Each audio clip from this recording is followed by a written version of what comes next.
Hello and welcome to my book review for The Smart Guide to Rhinoplasty by Dr. Saman. As someone who's had a rhinoplasty themselves and someone who helps people recover from facelift surgery with manual lymphatic drainage massage, I wholeheartedly recommend this book to people who are thinking of having their own nose job. And this book is also especially a good resource if someone you love is thinking of having their nose job and you are kind of the person who is going to mentor them through the process, whether that means you're the mother, the father, the aunt, the uncle, the loved one, the friend, and they're reaching out to you for insight and they want you to help them see if they want to have a nose job. This is much more than just the nuts and bolts of let's explain what happens to a nose job. Let's explain what you do in your recovery.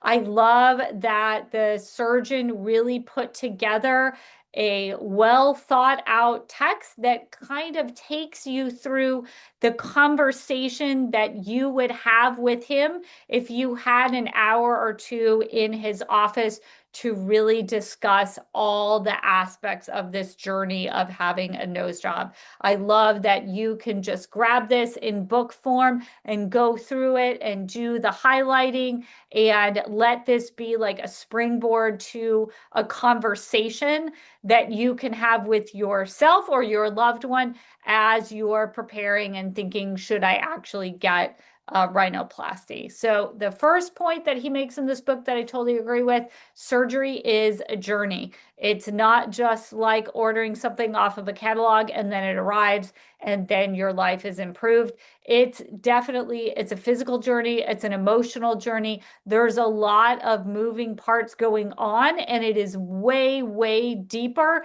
than just, can I get 2 weeks off? Do I have the money? Does this surgeon have time in his schedule to do this surgery? So this book is really, if you were to sit down with this surgeon for an hour or two and really have that nuanced conversation and really gain his expertise on all different aspects of this journey.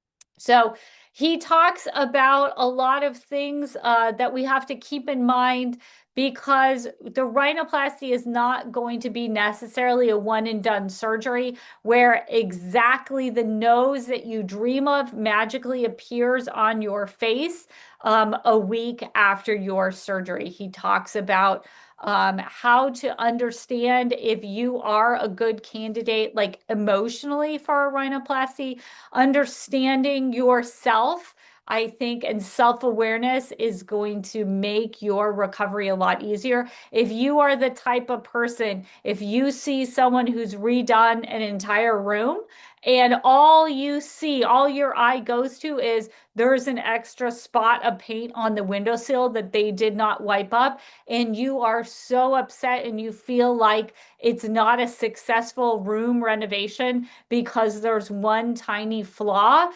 then rhinoplasty is going to be a very difficult recovery for you. If you don't understand the concept of 80-20, you're going to get 80% of what you want, and you're not necessarily going to be happy with that remaining 20%. It's not going to be 100% perfect result. Rhinoplasty recovery is going to be very hard on you if you are constantly focused on the 20% of your result that you just don't think is perfect, that you just think could be improved. And that result goes down closer to 70-30 if you're getting a revision rhinoplasty. The second time is not going to get you to your absolute perfect results either. So it's very important part of this book to read and really understand in your heart. You're not going for perfection with that first surgery. If it's perfection or bust, if the only way you're going to be happy is if you have the exact perfect nose that's in your mind, that you saw on all the filters, that you see on some celebrity, rhinoplasty recovery is going to be very hard for you. So I love that he really spent some time discussing this very important concept to get through to people before they put their money down and go under the anesthesia for the surgery. He talks about different reasons why people have rhinoplasty. And I love that he kind of puts words to feelings that a lot of us have. I needed a rhinoplasty before my surgery, not only for deviated septum, but also because my nose was crooked. And he talks about like different shapes of noses actually convey emotions that aren't there on our face that we're not actually feeling. Like if someone has really flared nostrils, it can make them seem angrier. If someone has a tip that's really goes down, it can make them seem like tired. So just the shape of the nose can give off an impression of a person just based on the shape of their face. It's not necessarily what they're feeling inside. That can be a really good reason and a really good way to convey what is concerning us about our nose to the doctor when we want to get our rhinoplasty. He also talks about for people that the shape of their nose can also be a scapegoat for other things, for other insecurities in their life. And then that's a really tricky thing. We really have to take time as someone who's getting the nose job, or if it's our child, someone in our life is thinking of getting a rhinoplasty. Is the problem really with the nose? Do they think that once they fix their nose, everything in their life is suddenly going to be fixed and so much better?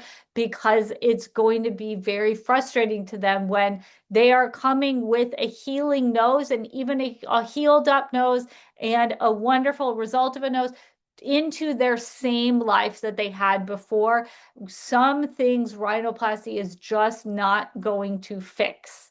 Also, people can get bullied for the shape of their nose, for having too large of a nose, too small of a nose. And that bullying kind of complicates the feelings that we have about ourselves. So when we're moving forward in this process and going through the journey of recovery, understanding that there's this emotional concept to changing our nose. It's not going to flip a switch and be, right as rain. And, we're super positive starting the day after surgery because there is some baggage that we're carrying if a part of our body was the focus of bullying for so many years. And then also very, very touchy conversation that people who are having a nose job might be having with their family, because for a lot of family members, they see you as beautiful. They see your nose as beautiful. They see your nose as something that's handed down from your ancestors. So wanting to change that might have a deeper meaning to people in your family than not just I want to look different. It may to members of your family feel like a slap across the face, like you don't care where you came from, like you're trying to get away and ignore where you came from and trying to be different than the members of your family. Even if that's not true, we need to understand that that may be where these kind of crazy interactions are coming from when we are talking to our family about getting a nose job. And then that can give us the understanding in order to start those conversations in a very delicate and understanding manner when we talk to family members about what we want to do with our rhinoplasty. Um, Also, specifically things that I think in the book would be very valuable for someone who was helping someone else with their decision to have a tummy tuck. So I'll say, as a default, like the moms, if you are a mom whose child wants to have a rhinoplasty, what are some very good things you can pull from this book?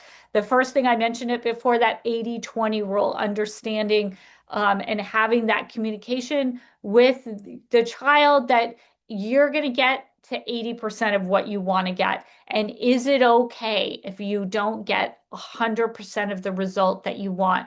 Are you still going to be satisfied, or are you just going to be out $10,000, $20,000 and still frustrated with the problem that you don't feel has been fully resolved? So definitely having that honest conversation with the child is important, because we cannot guarantee with any surgery that we're going to get 100% to the result that we want.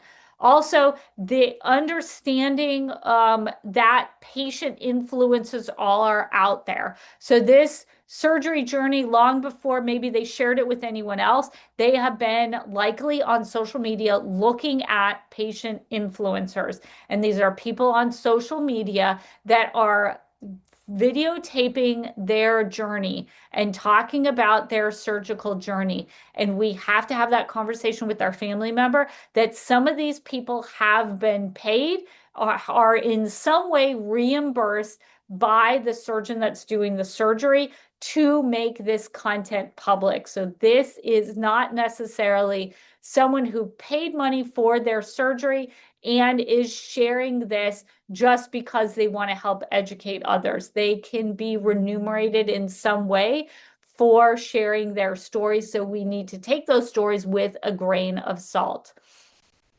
Also talking about the difference between an actual surgery rhinoplasty and also some things that are termed as non-surgical rhinoplasty. So getting fillers to change the shape of the nose, and whether that is the correct decision. Just because it's cheaper doesn't mean it's going to give you the results that you want. Also talk about, and there's a great chapter here with a lot of detail, how to prepare for your consultation with the plastic surgeon. So you're at the point in the journey where you want to have the consultation with the plastic surgeon. What questions are you asking? That's a really good chapter that would be benefit you and the person that's having the planning to have the rhinoplasty. Talking about the pitfalls, potential pitfalls of medical tourism. So are you going to have the rhinoplasty in your own town? Are you going to fly somewhere in your own country to have it? Are you going to fly overseas because the prices are more attractive versus having it in America or a country where surgeries are more expensive? And there's some downsides to traveling out of town for your surgery, because if there are any complications, you're going to have to travel out of town again to have that surgeon help you. And how are you going to handle complications when you are not in the same place as your surgeon? And then finally, some very good advice on how to bring this topic up to family and friends, because this is a very charged topic. People take rhinoplasties very, very personally, and it's something that you really won't be able to hide from somebody. If you're having like less than a liter of liposuction, you could probably disappear for a couple weeks, and not everyone in your life would be aware that you did anything. But it's literally as plain as the nose on your face. People are going to know. You will not be able to hide a rhinoplasty. So you have to get the understanding on how to have these mature conversations with both family and friends, and how to keep your boundaries, keep your self-awareness, keep your self-esteem as other people go through a reaction to the fact that you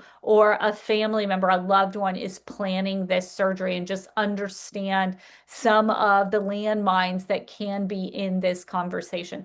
So for all those reasons, I think this is an excellent, excellent book. It's a really great resource, again, for anyone who is planning their own rhinoplasty, and you're thinking about it, you're kind of looking at social media, you're gathering information. It's really good to not just try to grab everything from AI or grab stuff from websites and various different resources on the internet that are free. It is good to make this investment. If you're really serious about having rhinoplasty, you're really serious about doing your research, you should start investing in it. And this would be a really great first investment in it, to get this book in paperback, to really get your arms around this decision and this journey of having a rhinoplasty, whether it's for you, and especially if you are the adult and the rhinoplasty is for a loved one.